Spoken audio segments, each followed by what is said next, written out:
So I've been thinking about y'all. My next attachment, I'm thinking, of course, I'm not gonna buy it right now, but I'm always looking at equipment and stuff, and they make an attachment for my skid.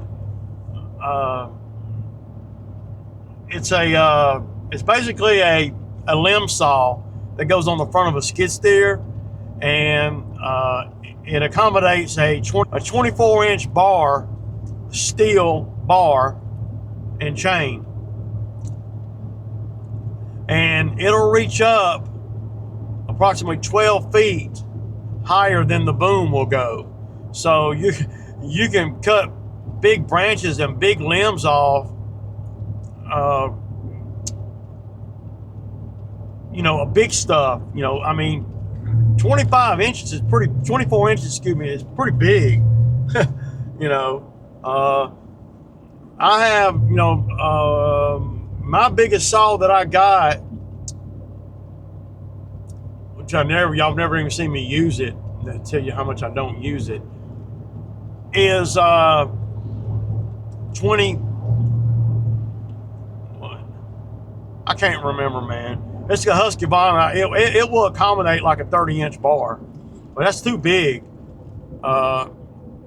So most of the saws that I use is a 20-inch bar is the biggest bar that I usually use, and there's steel bars, bar and chain.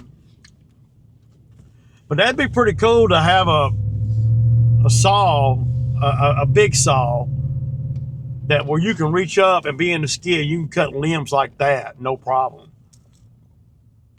That'll really,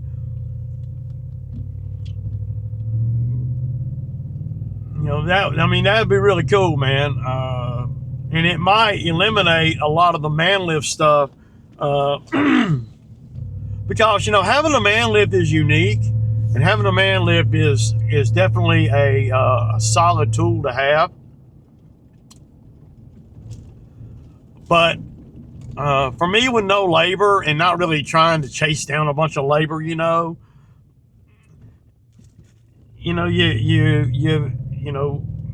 hard to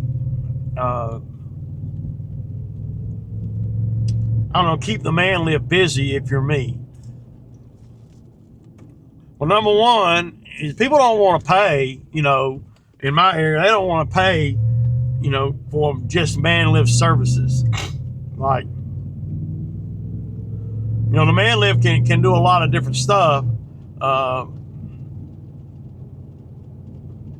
But it's not, if you don't have somebody that appreciates and understands the value in trimming trees and stuff, it's hard to sell people on that if they've never trimmed trees before or had trees trimmed before.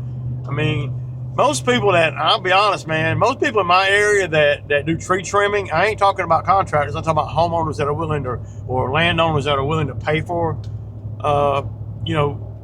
tree trimming.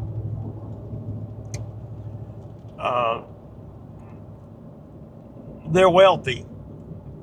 I said it. They're wealthy if they're, unless it's some kind of, tree leaning on the house or toward the house or something like that. Most of the time, that to make the most money with the man lift, for me, that I've seen in my experience, I do have a disclaimer, so I know that there are different types of customers. But the most of the customers that I've had to deal with when it comes to man lift work is either the tree's real sketchy all up on their house, and they're just trying to spend the money to get that tree removed or trimmed up or whatever. One tree, but it's hard to make money with a man lift like that, unless it's just this huge tree. And y'all see, I've done some of that. But where the money's at in the man lift stuff for me is where you got a big property and you got landowners and stuff where they know the value of tree trimming. and they want to keep their driveway nice and tight, and they want you to trim a multitude of trees. And the thing about tree trimming is if you don't haul it off or don't have a chipper there on standby, then what do you do with all the debris? If you have to, take it to the woods on the property, well, now you need to skid there, And that's where I've always run into a problem. Well, yeah, trim, you go trim one tree, take 15, 20 branches off, throw it on a trailer, and, move on. But people are not wanting to pay what it takes to do that because the dump fees are stupid expensive these days. And if you're hauling it off, and of course, if you're chipping it up, well, now you got to have a chipper there, And tree trimming ain't normally, it can be, I guess, but it ain't normally a one-man job. I've done some tree trimming with one-man jobs, but if you got a saw, and I'll put a little video clip of a saw that I saw. If you got a saw that can do this, and no man lift, then you can have the skid steer there with all the available attachments and you don't have to have another truck. You don't have to set the man lift up. You don't have to do anything. And if you can reach up 24 feet, you can trim most trees. Most trees now.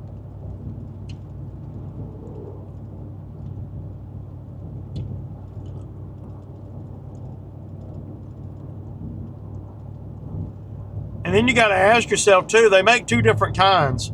They make one with a 24-inch bar, steel chainsaw and bar.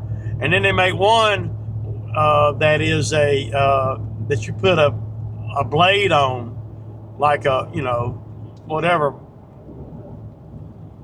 like a skill saw blade, just a bigger one.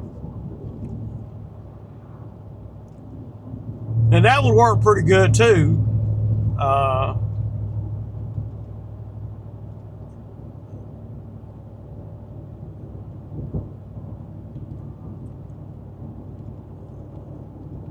And that might last longer than a saw, but I think I'd rather have a chainsaw because I'm more familiar with the chainsaw. I can sharpen the chain and all that.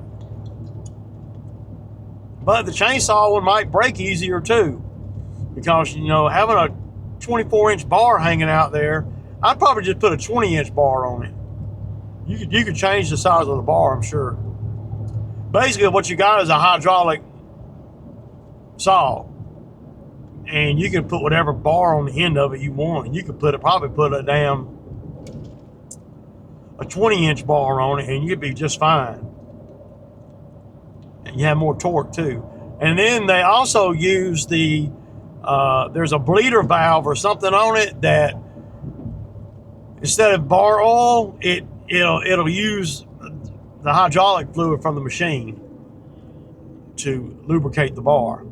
That's pretty cool. That would be pretty cool too. Yeah. But I don't know, man. You can always find something to spend money on. I need to make some money with the skid steer before I would make a move like that. And just FYI, the price of one of these saws. Now, I'm not talking about one that you fasten to your bucket and all that. I'm talking about a true skid steer saw, limb saw. And it ain't nothing cheap. It's $7,500. Damn, Ray, that's a lot of money. I know. You're right about that. That's why I ain't got one yet. But if you could do that, you're talking about a lot of, some good You can do a lot of work, man, but you got to find people that are willing to pay for it, that value tree trimming. And that's where you run into the problem. Because I like to get as much money as the bigger outfits. And anything less than that, well, you're barely making it. You know, as far as, I don't know, as far as if somebody calls the tree service, and the tree service, and it's a lucrative tree job, and the tree service wants, you know, make sure this cop ain't got behind me. And the tree service wants, say, $5,000. Well, then I'm going to want 4,500, you know, because the work usually, because the tree service can overcome everything, but with their equipment and labor. And my number is not much friendlier when it comes to the bigger stuff. Of course, you know, a lot of the bigger stuff I'm not qualified for. I mean, you know, I'm just a small operation trying to make the most money based on what I can do. That's, you know, that my insurance covers, that that I can safely do without, I don't know, it's always, you know, this time of year I'm always, you know, and it'd be worthy to me to, you know, well, a couple things. So I got an auger that I never use. I've only used it a handful of times.